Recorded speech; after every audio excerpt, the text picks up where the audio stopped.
Sumqayıt şəhərində 5 oktyabr Beynəlxalq Müəllimlər Günü münasibətilə möhtəşəm tədbir keçirilib. Tədbirdə öncə Azərbaycan Respublikasının dövlət himni səsləndirilib. Ulu Öndər Heydər Əliyevin və şəhidlərimizin əziz xatirəsi bir dəqiqəlik sükutla yad olunub. Çıxış edən Sumqayıt şəhər İcra Hakimiyyətinin başçısı Zakir Fərəcov bütün müəllimləri peşə bayramı münasibətilə təbrik edib. Onlara gələcək fəaliyyətlərində uğurlar arzulayıb. O, müəllim peşəsinin cəmiyyətdə əvəzsiz rol oynadığını vurğulayaraq bildirib ki, ölkənin inkişafı, xalqın tərəqqisi, gələcək nəslin savadı və milli ruhda yetişməsi birbaşa müəllimlərin fədakar əməyindən asılıdır. Şəhər rəhbəri son illərdə ölkəmizdə təhsil sahəsində həyata keçirilən islahatlardan, dövlət proqramlarından və strateji addımlardan danışıb. O qeyd edib ki, Prezident İlham Əliyevin rəhbərliyi, birinci vitse-prezident Mehriban Əliyevanın qayğısı nəticəsində təhsil sahəsinə göstərilən diqqət və dəstək daha da artıb. Bu gün ümumi təhsil məktəblərinin maddi-texniki bazası gücləndirilir. Tədrisin keyfiyyətinin yüksəldilməsi üçün yeni layihələr reallaşdırılır. Müəllimlərin sosial rifahının yaxşılaşdırılması istiqamətində mühüm addımlar atılır. Zakir Fərəcov çıxışında Sumqayıtda son illərdə görülən işlərə də toxunub. O qeyd edib ki, şəhərdə bir sıra məktəblər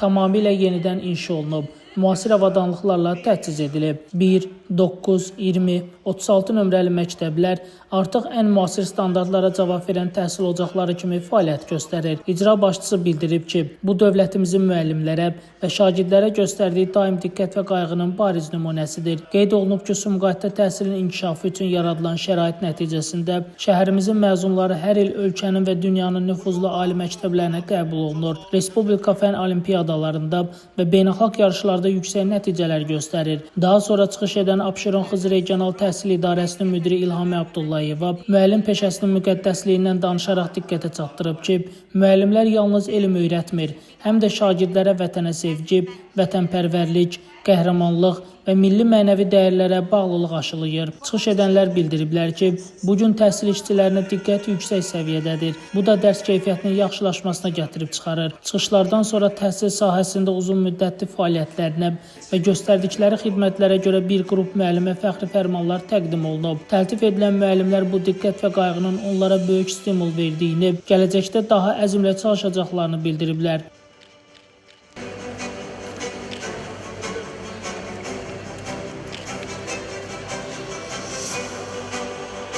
Tədbir bədii hissə ilə davam edib. Tədbir boyu müəllimlərin gənc nəslin yetişməsində oynadığı rol, onların zəhmətinin qiymətsizliyi xüsusi vurğulanıb. 5 oktyabr münasibətilə bütün müəllimləri təbrik edirəm.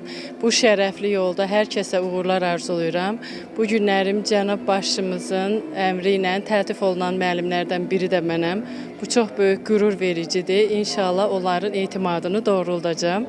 Təşəkkür edirəm hər kəsə. 25-26-cı tədris ilində Müəllimlər Günü münasibətilə cənab Nazir Emin Əmrullayev tərəfindən fəxri fərmanla təltif olunmuşam. Bu fərmanla təltif olunmağım üçün Abşeron Xızı Regional Təhsil İdarəsinin müdiri İlhami xanım Abdullayevaya təşəkkür edirəm. Təhsilimizə Prezidentimizin göstərdiyi qayğı hər sahədə özünü göstərir. Bunun bariz nümunəsi şagirdlərimizin yerli və beynəlxalq olimpiyadalarda iştirakı və yüksək nəticələrlə ölkəmizə qayıtmasıdır. Biz müəllim olaraq şagirdlərin həyatında bir işıq saçmalıyıq, onlar üçün mayak olmalıyıq. Beləliklə, Beynəlxalq Müəllimlər Günü münasibətilə keçirilən bu tədbir bir daha göstərdi ki, müəllim peşəsi ən yüksək ehtirama layiqdir və ölkəmizdə təhsilin inkişafı dövlətin daimi diqqət mərkəzindədir. Şəmistan Fikrətli, Elbrus İsmailov, Bugün informasiya proqramı üçün.